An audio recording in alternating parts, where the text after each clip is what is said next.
Happy thoughts, Sirshree. Happy thought. How can I develop my intellect? What practices do I need to adopt for that? Yes, the way to develop intellect is to use it. If your aim is to make something strong, for example, your right hand is stronger because you use it more often.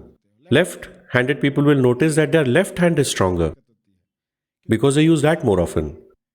So use it or lose it. When you stop using an organ, it begins to slowly and gradually lose strength. Why do we exercise? Because when we do not exercise certain organs, they fall sick. So we activate them. So it is with intelligence. One has to activate it. Imagine someone in a bus. He is standing holding the handrail, so he cannot write. Now, if he wants to remember something, he will have to make an effort. Since he cannot write, he will need to memorize it. So that is exercise, a beautiful arrangement. This is how intellect develops. And the memory department is activated as well. So what's the method to develop intellect and memory?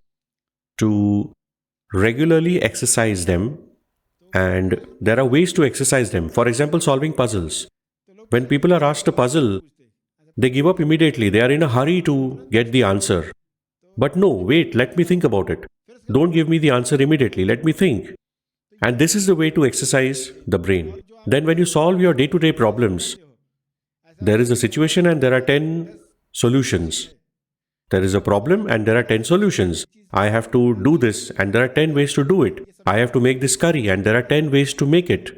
And I have to find the best way. When you say this to yourself, when you give yourself the thought to find a new method, this thought itself is an exercise for the intellect. Otherwise, one ends up following the same dull daily routine every day. For example, a housewife goes about doing her routine tasks. She is asked to be creative while doing the same things. Let's say you are doing a task, give it a number. You light the stove, that's 1. Take a pan, 2. Fetch a tomato, 3. Cut it, 4. And by the time she reaches the number 400, the curry is ready. And she enjoyed the process. She found a creative way to make curry. 400 counts and it is ready. Then she says, tomorrow I will count to 500. Because there were several smaller activities that I did not count due to lack of awareness.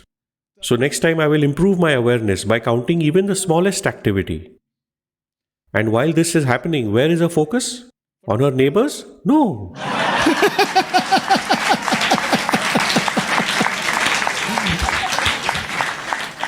Now she is watching her hands, she has become more aware of every movement.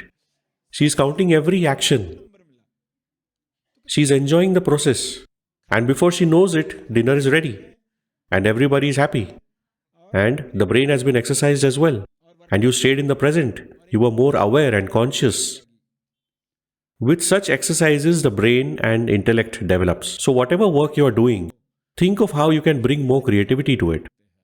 Always ask this question, how can I do this work in a different way? Until yesterday I was bathing this way, which other way is there? There are many ways to bathe. There is no room for boredom.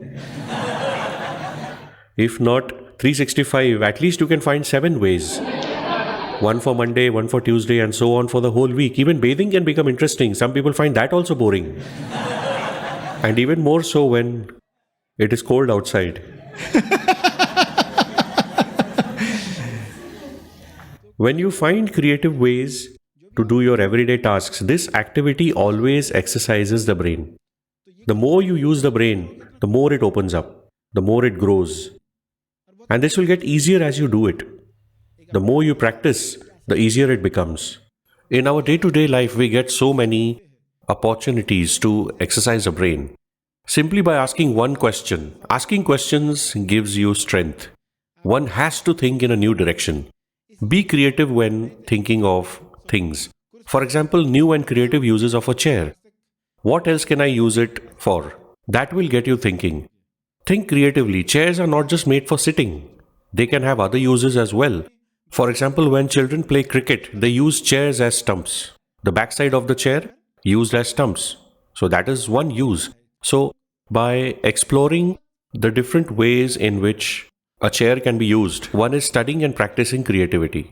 So you have several opportunities daily to practice, and the challenges you face, different ways to solve them. And when you get negative thoughts, what should I do? At least 100 options. In this way, you have to challenge yourself, contemplate that I should find at least 10 options. Then, as you begin thinking of ways, you'll get more options.